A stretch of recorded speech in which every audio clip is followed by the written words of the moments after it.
Hello বাচ্চো, welcome to Biohack NEET প্রস্তুতির জন্য বাংলা ইউটিউব চ্যানেল। তো তোমরা প্রত্যেকেই ব্যাপারটা হয়তো জেনে গেছো বিভিন্ন সোশ্যাল মিডিয়ার মাধ্যমে।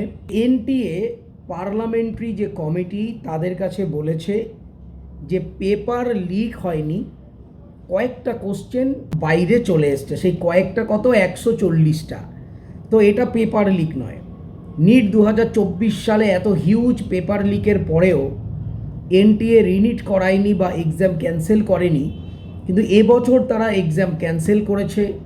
রিনিট 2026 হচ্ছে, তা সত্ত্বেও পার্লামেন্টারি কমিটির কাছে গিয়ে বলেছে যে পেপার লিক হয়নি, কয়েকটা কোশ্চেন জাস্ট আউট হয়েছে। এটা একটা হাস্যকর কথা। যাই হোক, সেই সঙ্গে সঙ্গে তারা এটা বলেছে যে 2024 সালে যে রাধাকৃষ্ণন কমিটি, সেই কমিটি যে সমস্ত রেকমেন্ডেশন দিয়েছিল আমরা সেগুলো অ্যাপ্লাই করতে চাই। তো তারই সূত্র ধরে এজ লিমিট এবং অ্যাটেম্প্ট লিমিট এই কথাটাও এখন মার্কেটে চলে এসছে। অনেক এডুকেটার এটা নিয়ে ভিডিও করেছে যে খুব শিগগিরই এজ লিমিট এবং অ্যাটেম্প্ট লিমিট নিট পরীক্ষায় অ্যাপ্লাই করে দেওয়া হবে। এছাড়াও আমরা জানি যে ধর্মেন্দ্র প্রধান, আমাদের এডুকেশন মিনিস্টার, তিনি বলেছেন 2027 সাল থেকে সিবিটি মোডে এক্সাম হবে, মানে কম্পিউটার বেসড এক্সাম হবে। যদিও এটা অতটা সহজ নয়। এই সিবিটি মোড নিয়ে ডিটেল ভিডিও আমি কালকে তোমাদের জন্য নিয়ে আসবো। আজকে শুধুমাত্র এজ লিমিট এবং অ্যাটেম্প্ট লিমিট নিয়ে আমরা আলোচনা করব। দেখো, রাধাকৃষ্ণন কমিটি কখনোই কিন্তু এজ লিমিটের কথা বলেনি, বলেছিল অ্যাটেম্প্ট লিমিট 3টে বা 4টে রাখা হোক। আসল ব্যাপার হচ্ছে এরা ভাবে যে যত নিট অ্যাসপিরেন্ট আছে বা গার্জিয়ান আছে তারা হচ্ছে বোকা, আর এরা হচ্ছে বিরাট চালাক। কেননা এরা এনটিএর কমিটিতে আছে বলে এরা বিরাট চালাক, এদের যা জ্ঞান বুদ্ধি আর কারো নেই। অ্যাটেম্প্ট লিমিট মানেই তো এজ লিমিট। একটা স্টুডেন্ট যে 17 বা 18 বছর বয়সে যদি নিট এক্সাম দেওয়া শুরু করে, তাহলে তার যদি 4টে অ্যাটেম্প্ট হয়, সে নিশ্চয়ই 2টো অ্যাটেম্প্ট 17-18 বছর বয়সে দেওয়ার পর বাকি 2টো অ্যাটেম্প্ট 40 বছর বয়সে দেবে না। সে পরপর 4টে অ্যাটেম্প্টই দেবে। তা 4টে অ্যাটেম্প্ট যদি নেয়, তাহলে 21 বা 22 বছর বয়সে তার 4টে অ্যাটেম্প্ট হয়ে গেল, সে আর নিট দিতে পারবে না। তো 22 বছর আলটিমেটলি এজ লিমিট হয়ে গেল। এটাই তো দাঁড়াচ্ছে। কিন্তু রাধাকৃষ্ণন কমিটি এজ লিমিট না বলে অ্যাটেম্প্ট লিমিট বলেছিল। এর কারণ এজ লিমিট সরকারিভাবে তুলে দিয়েছে সুপ্রিম কোর্ট। তোমরা জানো এনটিএ এর আগেও এজ লিমিট এবং অ্যাটেম্প্ট লিমিট লাগানোর চেষ্টা করেছিল। এজ লিমিট রাখা হয়েছিল 25 বছর এবং অ্যাটেম্প্ট লিমিট 3টে অ্যাটেম্প্ট। কিন্তু দীর্ঘদিন সুপ্রিম কোর্টে হিয়ারিংয়ের পর এজ লিমিট এবং অ্যাটেম্প্ট লিমিট সুপ্রিম কোর্ট তুলে দিয়েছে। এনটিএ তখন যেটা বলেছিল যে এই বেশি বয়সের যে স্টুডেন্ট তাদের জন্য কম্পিটিশান খুব বাড়ছে, তো একটা নির্দিষ্ট এজ লিমিট রাখা হোক। সুপ্রিম কোর্ট বলেছিল কতজন স্টুডেন্ট রয়েছে দেখাও। সেখানে দেখা গেছিল 25 বছরের ওপরে মাত্র 5,000 স্টুডেন্ট রয়েছে।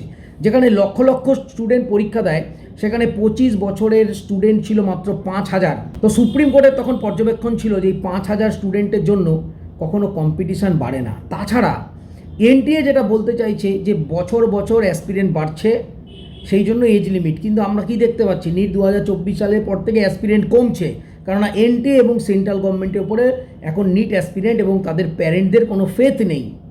2019 সাল থেকে কন্টিনিউ পেপার লিক হয়ে আসছে, এটা কিন্তু সিবিআই এর তদন্তেই জানা যাচ্ছে। তাহলে তোমরা ভাবো, এরপরেও এনটিএর প্রতি কোনো অ্যাকশান কিন্তু নেওয়া হয়নি। কয়েকজন টিচারকে যারা পেপার আউট করেছিল তাদেরকে ধরা হয়েছে, তাদের ওপরে এখন যাবতীয় চর্চা চলছে। কিন্তু এনটিএর ইন্টারনাল যে সমস্ত আধিকারিক রয়েছে, যারা স্ক্যামার, যারা স্ক্যাম করেছে, যারা দুর্নীতিগ্রস্ত, তাদের বিরুদ্ধে কোনো অ্যাকশান হয়নি। এই এনটিএ যে একটা পরীক্ষা ঠিকমতো কন্ডাক্ট করাতে পারছে না, তাদের উপর কোনো অ্যাকশান হচ্ছে না। সুতরাং পেপার লিক কীভাবে আটকাবে? সিবিটি মোড করলেই কি পেপার লিক হবে না? এর আগের বছরই দেখেছি নিট পিজিতে সিবিটি মোডে এক্সাম হয়, পেপার লিক হয়ে পরীক্ষার আগের দিন এক্সাম পোস্টপোন করে দেওয়া হয়েছিল, ক্যান্সেল করে দেওয়া হয়েছিল। 2-1 দিন আগে দেখেছি উত্তরপ্রদেশে কোন একটা এক্সাম, যেন নাম ঠিক মনে পড়ছে না, পেপার লিক হয়ে গেছে সিবিটি মোডের এক্সাম। তোমরা ভাবো, সিবিটি মোডে এক্সাম হলে কি পেপার লিক হবে না? পেপার লিক হলে সব জায়গাতেই হবে। এইবার হইল এজ লিমিট। দেখো, এজ লিমিট বা অ্যাটেম্প্ট লিমিট এত সহজেই এটা অ্যাপ্লাই করা যাবে না। এর কারণ সুপ্রিম কোর্টের স্পষ্ট নির্দেশ রয়েছে। Age limit, attempt limit apply করার কথা বললেই, যদি আনুষ্ঠানিকভাবে অ্যাপ্লাই করার কথা বলে অফিসিয়ালি, তবে সঙ্গে সঙ্গে আবার কেসটা সুপ্রিম কোর্টে যাবে এবং কেস চলতে থাকবে। সুতরাং আর তারও উপরে এজ লিমিট বা অ্যাটেম্প্ট লিমিট এটা অ্যাপ্লাই করার এনটিএ কেউ না। এনটিএ কিন্তু কোনো পরীক্ষার কোনো নিয়মকানুন তৈরির জন্য এনটিএ নয়, তাই জন্য রয়েছে এনএমসি, এবং এনএমসি নিজেই সুপ্রিম কোর্টে দাঁড়িয়ে বলেছিল আমরা এজ লিমিট অ্যাটেম্প্ট লিমিট তুলে দিচ্ছি। সুতরাং এনটিএ যতই বলুক, যতক্ষণ না পর্যন্ত এনএমসি অফিসিয়ালভাবে বলছে, আর এনএমসি বললেই এটা সুপ্রিম কোর্টে চ্যালেঞ্জ হবে। এর কারণ সুপ্রিম কোর্ট স্পষ্ট নির্দেশ দিয়েছে যে নিটে কোনো এজ লিমিট অ্যাটেম্প্ট লিমিট থাকবে না। সুতরাং যতক্ষণ না পর্যন্ত সরকারিভাবে বলছে তোমরা কেউ টেনশন নিও না, এজ লিমিট অ্যাটেম্প্ট লিমিট 2027-এও আসবে না। এর কারণ age limit attempt limit apply করা অত সহজ নয় যতটা সহজ বিভিন্ন এডুকেটররা বলছে। তো তোমরা নিশ্চিন্তে থাকতে পারো, এজ লিমিট অ্যাটেম্প্ট লিমিট আসবে না। আরেকটা কথা, যতই বলুক এজ লিমিট আনছি না অ্যাটেম্প্ট লিমিট আনছি, অ্যাটেম্প্ট লিমিট মানেই এজ লিমিট, এটা কিন্তু স্পষ্ট। যদি কোনো দিন অ্যাটেম্প্ট লিমিট আসেও, সেক্ষেত্রে যে বছর থেকে আসবে সেই বছরই প্রত্যেকের ফার্স্ট অ্যাটেম্প্ট হবে, এটা তোমরা মাথায় ঢুকিয়ে নাও এবং তোমরা নিশ্চিন্তে রিনিটের জন্য পড়াশোনা করে যাও। এজ লিমিট অ্যাটেম্প্ট লিমিট লাগু করা অত সহজ নয়। এর কারণ এর পেছনে সুপ্রিম কোর্টের একটা রিসেন্ট 2022 সালের জাজমেন্ট রয়েছে। বললাম আর লেগে গেল, এটা কিন্তু সহজ নয়। আবারও সুপ্রিম কোর্টে এটা চ্যালেঞ্জ হবে, আবারও দীর্ঘ আইনি লড়াই হবে। যেহেতু সুপ্রিম কোর্ট নিজেই ডিসিশন দিয়েছে, এনএমসি নিজেই বলেছে আমরা এজ লিমিট অ্যাটেম্প্ট লিমিট আনবো না, আর কোন যুক্তিতে আনবে যে অ্যাসপিরেন্ট বাড়ছে, অ্যাসপিরেন্ট তো কমছে? কোন যুক্তিতে আনবে যে আপার এজের অ্যাসপিরেন্ট বাড়ছে? আপার এজের অ্যাসপিরেন্ট তো মাত্র কয়েক হাজার, তার জন্য নিশ্চয়ই 22-25 লক্ষ স্টুডেন্টের মধ্যে কম্পিটিশন বাড়ে না। সুতরাং এজ লিমিট অ্যাটেম্প্ট লিমিটের কোনো যুক্তি নেই, স্পষ্ট কথা বলছি। তো যাই হোক, যেটা হবে পরে দেখা যাবে। আপাতত তোমরা রিনিট 2026-এর জন্য মন দিয়ে প্রিপারেশন করো। এই টাইমটা চলে গেলে কিন্তু তোমাদের সর্বনাশ হবে, তোমাদের ক্ষতি হয়ে যাবে। আমি তোমাদের বলছি এজ লিমিট অ্যাটেম্প্ট লিমিট নিয়ে অত চিন্তা এই মুহূর্তে করো না, যা হবে পরে দেখা যাবে।